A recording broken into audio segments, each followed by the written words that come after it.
Hello ट्विंसोल। जैसे कि हम सब जानते हैं कि सैटर्न अभी जो पाइसेस में है, मतलब मीन राशि में है, वो रेट्रोग्रेड होने वाले 30 जून से 30 जून से लेकर 15 नवंबर तक 2025 में सैटर्न रेट्रोग्रेड रहेंगे। तो जब भी सैटर्न रेट्रोग्रेड या डायरेक्ट होते हैं, इसका कलेक्टिवली काफ़ी इफेक्ट पड़ता है। इवन आपने नोटिस किया होगा आपके रिलेशनशिप में कुछ मेजर चेंजेस हुए हैं, ठीक है, वो सारे सैटर्न के ही किसी न किसी ट्रांजिट के आगे पीछे हुए हैं। इसलिए सैटर्न का बहुत बड़ा कनेक्शन है ट्विन फ्लेम जर्नी में, क्योंकि सैटर्न लेसन और कर्मा का कारक है। ठीक है, सो ये कुछ कलेक्टिव प्रेडिक्शंस है मेरे तरफ से, ठीक है, for this period of time 30 जून से नवंबर तक। तो ओवरऑल एनर्जी जो रहेगा, जैसे कि आपने इसी सेम ड्यूरेशन में आपने देखा होगा लास्ट ईयर भी रेट्रोग्रेड हुआ था, सैटर्न 30 जून से हुआ था। ठीक है, तो उस टाइम पे जो भी कॉन्ट्रैक्ट बने थे, जैसे कि थर्ड पार्टी हो गया, जो भी कॉन्ट्रैक्ट बने थे, उस कॉन्ट्रैक्ट के अंदर बहुत सारी सोल क्लीनिंग हो गई। ठीक है, अगर वो कॉन्ट्रैक्ट ड्रामा के ऊपर बने थे, इल्यूजन के ऊपर बने थे, ठीक है, तो या फिर किसी फियर या ज़बरदस्ती से बने थे, वो सारे डिज़ोल्व होने स्टार्ट हो जाएंगे। जितने भी डिवाइन फेमिनाइंस है वो अपना एम्प्रेस की एनर्जी में जाने वाली है। ठीक है, they are going to choose self respect. और जो मस्कुलिन एनर्जी है उनको सैटर्न का टेस्ट देना पड़ेगा। मतलब जो उन्होंने पिछले बार लेसन्स लर्न करने थे, इतने पिछले रेट्रोग्रेड से लेकर आज तक, अगर उन्होंने वो लेसन लर्न किए या नहीं किए, वो सारा टेस्टिंग होता है। ये ओवरऑल उसका एनर्जी होगा। तो अगर हम टाइमलाइन के हिसाब से देखेंगे तो जून जुलाई का पीरियड है जो यहाँ पे मोस्टली, ये नहीं बोलूँगी कि एग्जैक्टली कुछ बहुत मेजर होगा, बट ये हो सकता है कि आपके मसलाइन के अंदर एक तरीके का गिल्ट आपको हर्ट करने का, ठीक है, अपने डिसीजन पे रिग्रेट होना, इस तरीके की भावना उनके अंदर आ सकती है।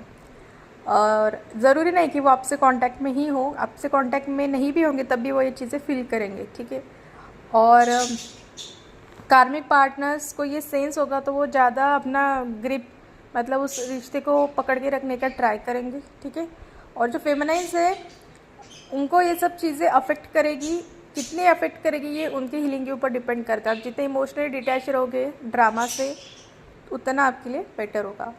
जुलाई और अगस्त का पीरियड मोस्टली ऐसे कुछ अब एविडेंस हम जिसको बोल सकते हैं ना कि आपको अगर नो कॉन्टेक्ट सिचुएशन है और आपने अब तक ये अज्यूम किया कि सब ठीक ठीक चल रहा है, तो आपको ऐसी कुछ न्यूज़ मिलेगी या फिर ऐसा कुछ पता चलेगा कि आपको जो लग रहा है कि सब ठीक ठीक चल रहा है वो एक्चुअली ठीक ठीक नहीं चल रहा है, मतलब कार्मिक और उस पर्सन के बीच में, या जो भी सिचुएशन की वजह से आप दूर हो वो चीज़ के बारे में। ठीक है, और मस्कुलाइन को टॉवर मोमेंट का सामना करना पड़ सकता है। जैसे कि उनको जिस टाइम पे लग रहा था कि मैंने तो बहुत सही डिसीजन किया है, अभी उनको एकदम अंदर से हम बोलते हैं ना शॉक फील होना कि ये मुझसे क्या हो गया, इस टाइप का फीलिंग आ सकता है। फेमिनाइंस जो फेमिनाइन हीलिंग जर्नी में है उनको बहुत सारी सिंक्रोनिसिटीज़, मैनिफेस्टेशन के साइंस दिखते रहेंगे। जो फेमिनाइंस एक्टिवली कुछ मैनिफेस्ट करिए जॉब करियर या किसी और फील्ड में, उनको उसके साइंस मिलेंगे। ठीक है, सितंबर अक्टूबर का मंथ जो रहेगा, ये सैटर्न क्या करेगा, ऑडिट की जैसे काम करेगा। जो फॉल्स टाइमलाइंस है, जो ज़बरदस्ती यूनियन को डिले करने के लिए जो कॉन्ट्रैक्ट्स ऐड ऑन हुए हैं, ठीक है, और जो ट्विंस ने इनर वर्क नहीं किया है और सेफ पाथ चूज़ किया है। सेफ पाथ मतलब क्या, जिसके लिए सोसाइटी के आगे जाने की ज़रूरत नहीं पड़ेगी, फैमिली के आगे जाने की ज़रूरत नहीं पड़ेगी, ऐसा वाला पाथ जिन्होंने चूज़ किया है उनका वो सारा कार्मिक ऑडिट के अंदर करेक्शन होगा। ठीक है, फेमिनाइंस को इस टाइम पीरियड में आप देखोगे तो मोस्टली एज सच डायरेक्टली कोई लेसन नहीं है, क्योंकि फेमिनाइन ने जो लेसन लर्न करने थे वो पिछले वाले रेट्रोग्रेड में देखा होगा आपने कि पिछले वाले रेट्रोग्रेड जो पीरियड था जून टू अक्टूबर तक का या उसके अभी तक का इवन आई से, तो उस पीरियड में आपने बहुत कुछ झेला है। ठीक है, बहुत सारी टेस्ट आपने दिए हैं, तो अभी ये जो टाइम है ना, उस टेस्ट के अंदर जो लेसन लर्न किया उसको इनकॉर्पोरेट करने का। तो मोस्टली फेमिनाइन का इस टाइम पे रोल इतना ही है कि वो अपने आप पर फोकस करे, क्योंकि अभी जो भी होगा वो थर्ड पार्टी और पर्सन के बीच में होगा, या फिर जो भी आपके ब्लॉकेजेस है यूनियन के उसके बीच में होगा। ठीक है, तो इस केस में हो सकता है बहुत सारी डिवाइन फेमिनाइंस को इस पीरियड के अराउंड कम्युनिकेशन मिल जाए अपने पर्सन से। ठीक है, या फिर वो ड्रीम में विजिट करे, ऐसा कुछ हो सकता है। अक्टूबर टू नवंबर मस्कुलाइन को फाइनल एक करेज आ जाएगा कि वो कन्फ्रंट करे कार्मिक को, ठीक है। वो सवाल पूछे या फिर वो एक्सेप्ट कर ले कि वो जो फील करते हैं आपके लिए, ठीक है। तो ये कुछ ऐसा होगा कि वो एक स्टैंड लेने वाली एनर्जी जो होती है वो हो सकती है, ठीक है। फेमिनाइन्स के अंदर एक लेसन आने वाला है फॉरगिवनेस का। अभी हो सकता है इस दौरान आपके मस्कुलाइन आपको फॉरगिवनेस के लिए रीच आउट करे, तो उस केस में आप रिवेंज मोड में हो, ग्रीवेंस रखते हो, ठीक है। ये सारी चीज़ें बहुत मैटर करती है, क्योंकि आपका जो लेसन है, ठीक है, कौन सा लेसन जो आपको लर्न करना है फॉरगिवनेस का, अगर वो आपने लिया है तो अच्छी बात है, अगर नहीं किया है तो ये सारी चीज़ें क्या हो जाएगी फिर और डिले कर देगी। आई नो बहुत ख़राब लगता है कि कोई अपने साथ इतना गलत करके कैसे एक्सपेक्ट करते कि आप उसको फॉरगिव कर दो, क्योंकि फॉरगिवनेस करने से आपकी जो एनर्जी है, आपके अंदर की जो आग है गुस्से की, वो शांत होती है। फॉरगिवनेस का मतलब ये नहीं कि सामने वाले ने जो किया वो एक्सेप्टेड, इसका मतलब क्या है, आपके अंदर जो आग भर के रखी है उस गलतियों की वजह से वो आपने उस आग को रिलीज़ कर दिया। क्योंकि कर्मा कभी माफ़ नहीं करता है, कर्मा उस अपना काम करता है, आप सामने वाले को माफ़ करो या ना करो।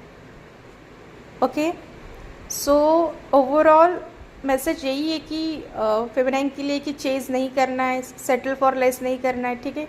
हो सकता है आपको आपके ट्विन की तरफ से ऑफ़र आए, मतलब वो कंप्लीट वाला ऑफ़र नहीं आए, हाफ ऑफ वाला, कि जैसे कि मैं तुमसे भी बात करूँगा और थर्ड पार्टी सिचुएशन में भी रहूँगा, तो ये आपका कॉल है, उसको एक्सेप्ट करना है नहीं करना है, एक्सेप्ट करना है विद बाउंड्रीज करना है, ये सब आपका डिसीजन है। बट आई वुड से कि आपका डिसीजन इस तरीके से हो कि वो आपके सेल्फ रिस्पेक्ट को कॉम्प्रोमाइज़ ना करे, क्योंकि फिर कोई पैटर्न बन जाएगा फिर आपके लाइफ में कि ये चीज़ें वापस होती रहेगी, फिर आप बोलोगे कि कुछ इम्प्रूवमेंट नहीं हो रहा है, ठीक है। सो इफ़ यू फील कि कुछ होप है इस कनेक्शन में, तो आपको ज़रूर कुछ ना कुछ आउटकम मिलेगा। एंड एज ए से कि एस्ट्रोलॉजिकल ट्रांजिट जो है या जो भी है, ये सारी चीज़ें ना एनर्जी को ट्रिगर करते हैं। अभी ये सारी एनर्जी सबके लिए एक जैसे काम नहीं करेगी। अभी ये जो मैंने मैसेजेस बताए सारे ट्विन के साथ नहीं होंगे, क्योंकि हर एक अपने अपने एनर्जी लेवल पे है, और ये जो ट्रिगर मोमेंट्स होने वाले इसके लिए हर ट्विन का रिएक्शन अलग अलग होगा।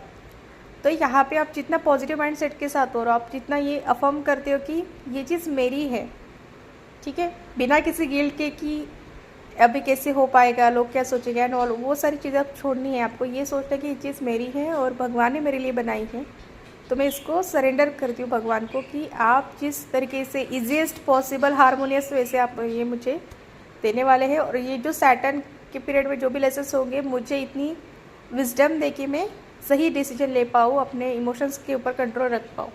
This is how you navigate to this period. तो मोस्टली आप ये देखोगे कि थर्ड पार्टी और कार्मिक सिचुएशन के अंदर ही आपको मेजर चेंजेस दिखने को मिलेंगे in this particular period of time. तो जो मस्कुलाइन थर्ड पार्टी सिचुएशन में है, आई एम नॉट सेइंग कि डायरेक्टली डिवोर्स हो जाएगा या सेपरेशन हो जाएगा, बट जो क्रैक्स हम बोलते हैं ना कि सही नहीं चल रहा है, ये अभी तो घर के अंदर की नहीं, थोड़ा चीज़ें बाहर भी आना स्टार्ट हो जाएगा, और अब तक वो न्यूज़ आ भी जाएगी कि there is nothing good, okay. या फिर वो थर्ड पार्टी आप उस पर्सन के रिलेटिव है, मदर या सिस्टर जो भी है, तो यू विल हियर कि उन्होंने स्टैंड लिया है उनके अगेंस्ट, किसी चीज़ के लिए मना किया है, इस तरीके का आपका न्यूज़ मिल सकता है। So this is all for today, thank you.